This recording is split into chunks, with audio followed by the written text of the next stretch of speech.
For privacy reasons, the names of individuals involved in this case have been changed. Stay tuned. On May 16, 1980, a shocking kidnapping occurred in Roseville, Minnesota. The victims were math teacher Sarah Whitman and her 8-year-old daughter, Emily. The mastermind, a man who had been Sarah's student 15 years earlier, meticulously planned the crime. The horrific 53-day journey became one of the most shocking cases in America, where every unsolved mystery contains secrets that want to be revealed. Step into the darkness and explore them with us. Don't hesitate to leave a like as an encouragement for us, and don't forget to subscribe to the channel and turn on the notification bell to update the most classic cases. On May 16, 1980, in a quiet neighborhood in Roseville, Minnesota, Sarah Whitman and her 8-year-old daughter, Emily, walked out of a hair salon, not knowing that just a few minutes later, their lives would turn into a terrible nightmare. As soon as they reached the parking lot, a man suddenly appeared from behind, holding a handgun. He quickly approached, pressed the gun to Sarah's back, and ordered, "Get in the car. Now." Sarah, panicked and helpless, looked at her daughter, who was holding her hand, her eyes wide with fear. She did not dare resist, knowing that with just one wrong move, the perpetrator could open fire at any moment. He forced them both into his sedan, slammed the door, and sped away. The kidnapper was 29-year-old David Liu. He wasn't some random stranger. He was a former student of Sarah's from 15 years ago. But what was even more terrifying was that he had harbored a sick obsession with her for years. Since he was a schoolboy, David had secretly loved Sarah, then a young teacher just starting out. When he learned that she was married and had children, he couldn't accept the fact. As he grew older, his obsession deepened, turning into a mad hatred. He stalked her, searched for every piece of information about her life, and planned to take Sarah away at all costs. This wasn't a random kidnapping, but the culmination of a sick plan that had been prepared for years. While carrying out the kidnapping, David was unfortunately seen by a 6-year-old boy, Jacob Harmon. The boy was playing near the parking lot when he witnessed Sarah and Emily being forced into the car at gunpoint. Realizing that there were witnesses, David panicked. He understood that if the boy reported to an adult, the police would quickly track him down. Without hesitation, he decided to cover up the clues by kidnapping Jacob. He dragged the boy into the car, stuffed him on the floor, and drove away at a faster speed. After taking Sarah and Emily to his own home, David continued to drive to a deserted forest in the suburbs. In the quiet of the night, Jacob was so frightened that he could not speak. The boy sobbed and begged to go home, but David did not show any sympathy. He dragged Jacob out of the car and dragged him deep into the forest.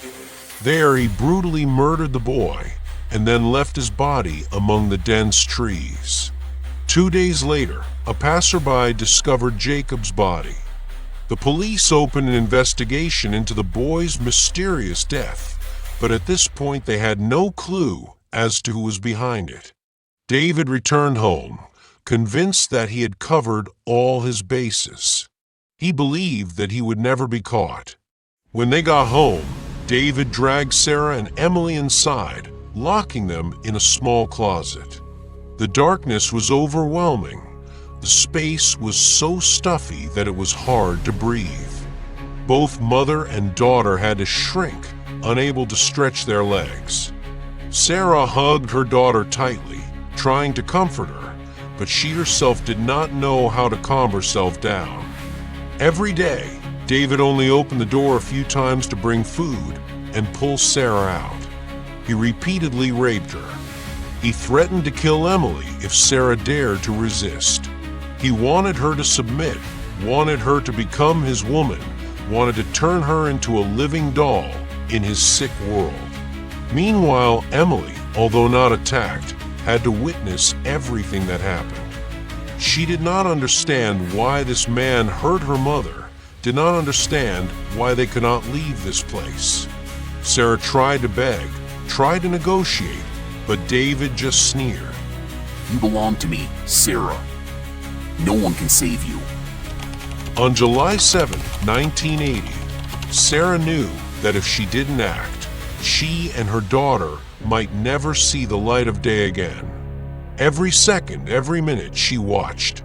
She noticed how David moved around the house, where he kept his keys, his daily routine. He locked the front door every time he left, but she noticed that he didn't lock the storage room, where they were kept with special lock, but simply barred it with a wooden bar on the outside. She also noticed that every morning before work, he spent a few minutes in the bathroom, perhaps to tidy up before leaving.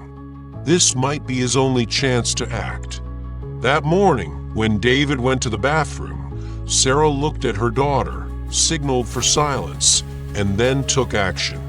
With all her remaining strength, she pushed the door open. At first, the door only shook slightly, but with continued effort, the wooden bar on the outside began to move. Her heart pounded, sweat ran down her forehead, but she didn't dare stop. A small sound rang out. Sarah paused, listening to see if David noticed. No footsteps. He was still in the bathroom. She pushed again. This time, with a strong push, the door swung open. Without a second's hesitation, Sarah pulled Emily out.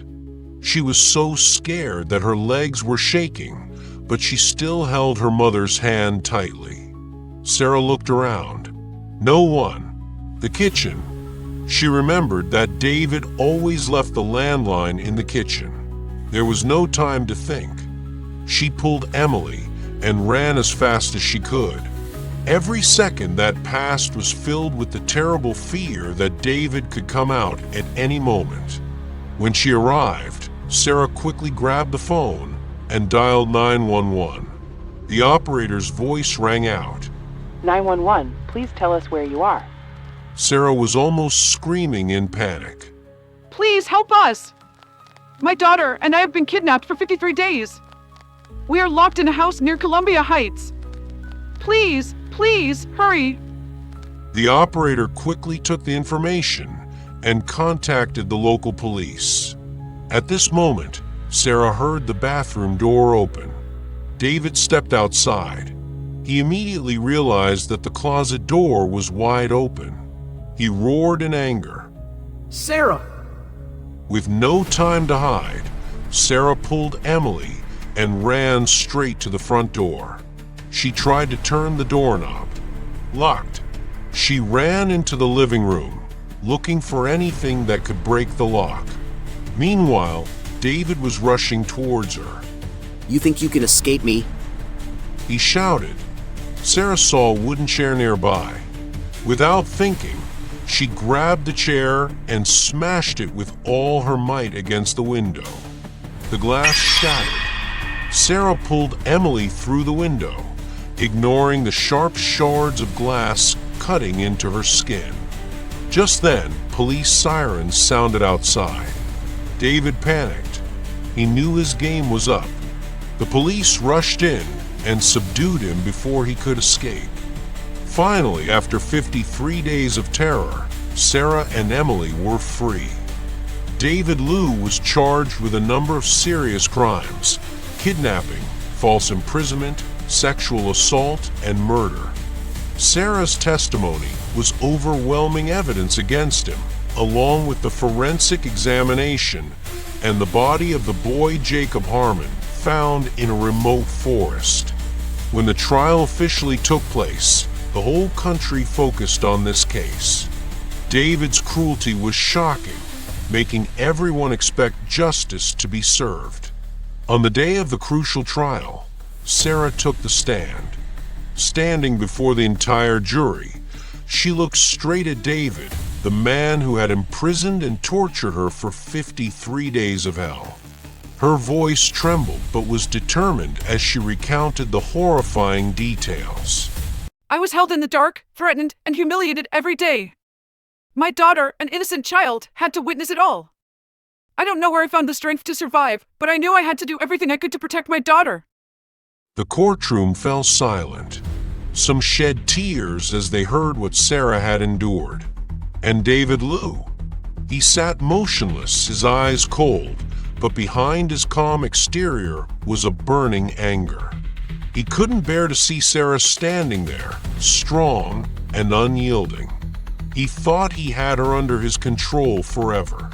But no, she escaped him, and now she is the strongest witness against him.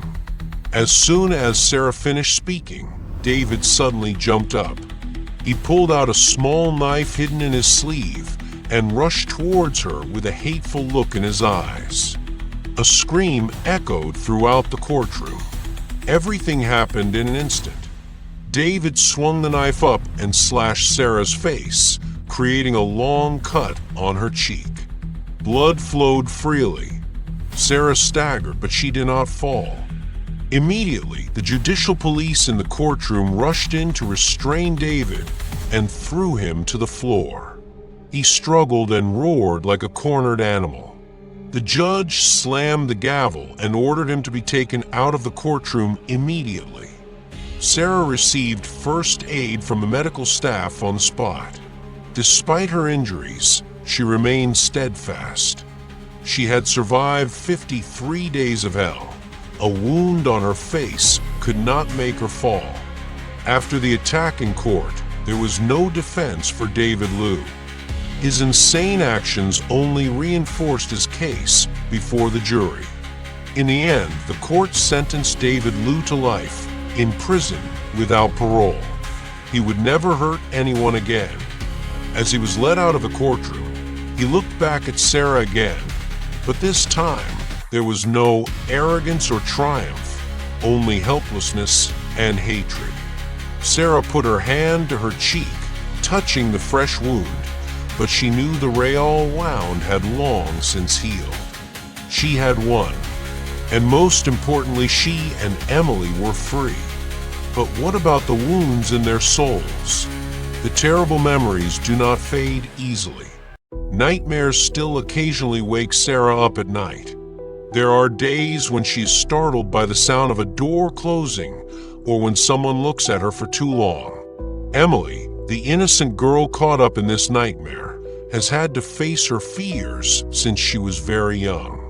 But Sarah knows that her daughter is stronger than she thought. Gradually, mother and daughter learn to move on. They move to a new place, far away from the darkness of the past. Sarah finds strength in her faith and in the love of her family and friends. She refuses to let the pain control her life.